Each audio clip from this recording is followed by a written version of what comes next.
Salutare! Am intrat în direct așa, spontan, fără să vă anunț.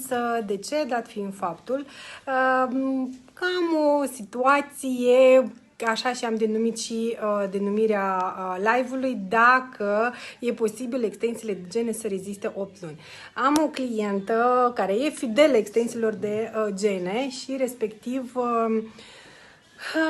le adoră și nu poate fără ele. La un moment dat chiar vroiam să o scriu și să o întreb cum e, în ce stare sunt genele, dar iată că mi-a scris și respectiv și a făcut o programare. Și mâine trebuia să avem câte? 8 săptămâni, da? Deci 2 luni de zile în care respectiv extensiile de gene puse de către mine trebuiau, de asta au rezistat și respectiv vreau să vi le arăt și vouă cum arată ele. Hai să întoarcem.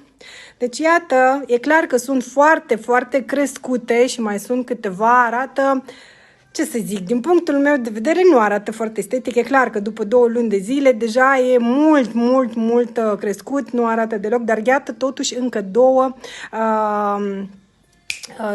două luni, deci poate să fie. Și aici vreau un pic să dau câteva explicații, dar între timp eu o să lucrez, de aceea am să rog pe cineva să mă ajute. Ce am să fac eu în situația dată?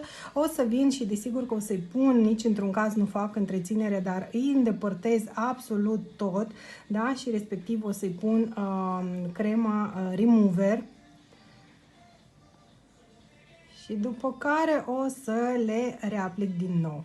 O să aplic crema remover, după care o să îi spălăm bine genele, da? O să facem toți pașii, toate etapele, pentru ca la fel să ne vedem iarăși peste 2 luni, da? Da, chestia e că revenind la rezistă sau nu rezistă extensiile 2 luni de zile, trebuie să înțelegeți, dragi tehniciene, cât și cliente, da, depinde foarte mult de cum aplică tehnicianul extensiile de gene. Da, contează foarte mult cum se pregătesc genele naturale. Da, contează extrem de mult produsele, adezivul, da, grosimea, lungimea genelor, toate aceste lucruri influențează asupra rezistenței extensiilor de gene. Dar, în același timp, trebuie să înțelegeți că extensiile de gene, mai ales rezistența lor, depinde și de cum se regenerează genele naturale. Da?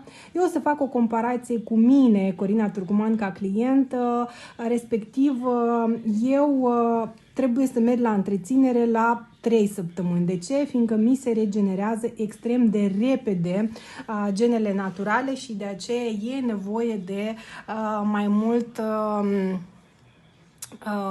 mai des, adică să vin la întreținere.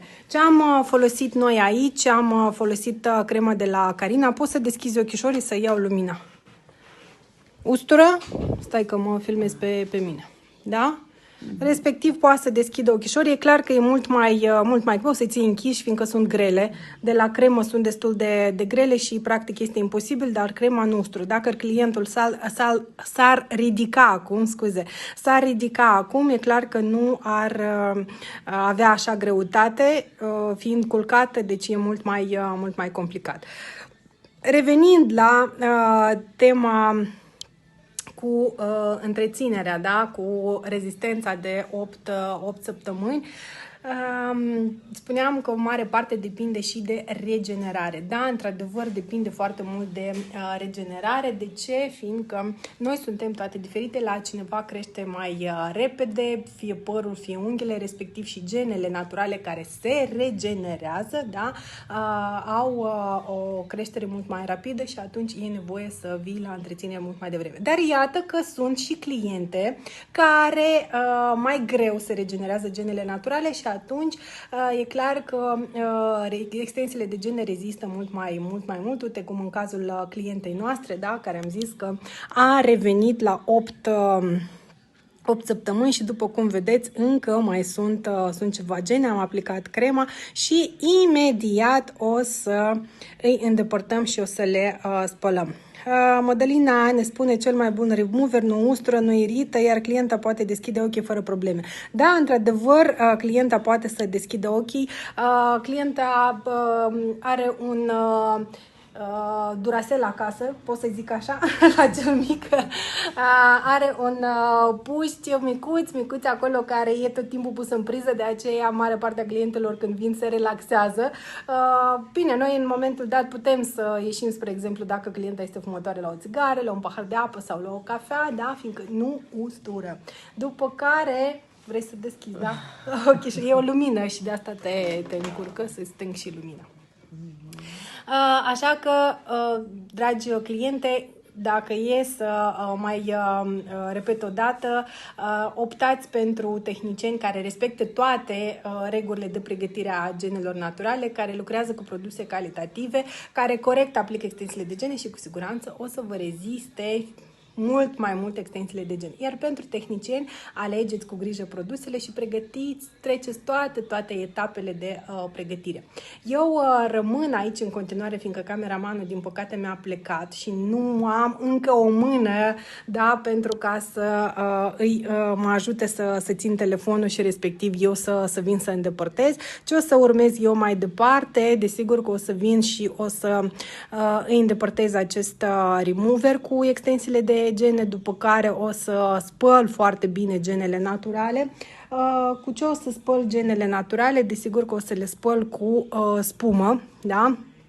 E pregătită deja aici spuma care curăță extrem de bine și practic ne pregătește genele naturale pentru a fi aplicate cu extensii de gene. Ce adeziv o să folosesc eu? Adezivul Star, apropo, a revenit pe stoc, așa că cine îl aștepta, puteți să-l comandați. Este adezivul care nu este influențat de temperatură și de umiditate și respectiv puteți să lucrați în orice condiții cu el, dar, atenție mare, timpul de uscare este de o secundă.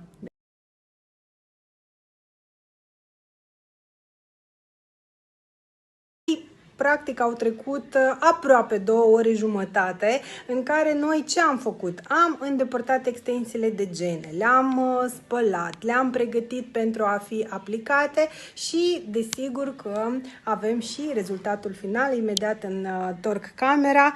Ia să închizi ochișorii. Iată, aici avem un 47D. Da, cum spuneam, să vedem că blurează camera. 47D, bine, pe unele fire avem poate chiar un 4D, pe unele avem un 5D și pe unele avem și câte un 6D. Mai devreme, purtând o discuție cu clienta mea, acum dau din casă tot, Andreea, mi-a zis că, na, ca noi între femeile mai discutăm, mai bârfim, că asta e menirea noastră a femeilor, nu? Să mai discutăm și respectiv să împărtășim din experiențe și desigur că spunea Andreea că s-a întâlnit cu prietene de ale ei și o întrebau cum asta ia pe ochi să aibă și 4 și 7D, de ce nu are doar 4D, de ce nu are doar 5D sau de ce nu are, nu știu, 7D.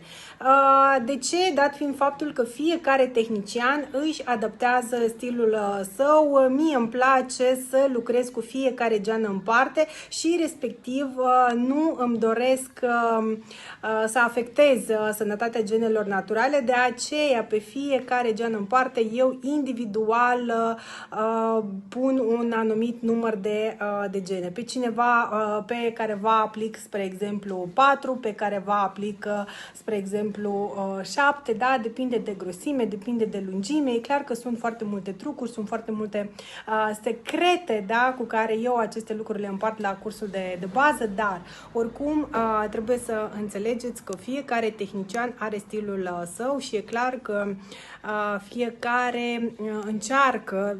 Eu cred că așa trebuie să fie, fiecare tehnician trebuie să înțeleagă că sănătatea genelor naturale a clientului este foarte, foarte important. Hai să vă arăt și cum arată clienta mea cu ochișorii deschiși. Un pic bărbia să dai mai jos.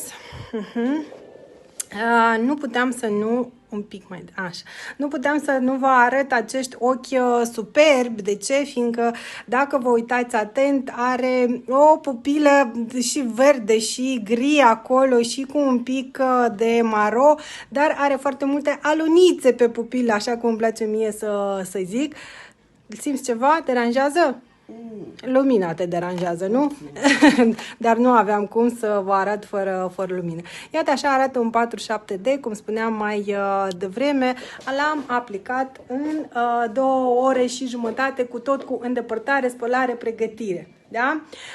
Cine nu știe cum se face spălatul la genele naturale sau la extensiile de gene, puteți să puneți un plus aici în video și revin eu în privat cu un video detaliat cum se spală fie genele naturale, fie extensiile de gene. V-am pupat și ne revedem în alte live-uri, iar pe cele care vă doriți să veniți la cursuri și să învățați toate trucurile mele, toate secretele mele, e clar că vă aștept la cursurile de extensii de gene care le avem lunar. Pentru detalii poți să-mi scrii în privat sau să accesezi site-ul www.carinalașmecher.ro și nu uita și de canalul de YouTube.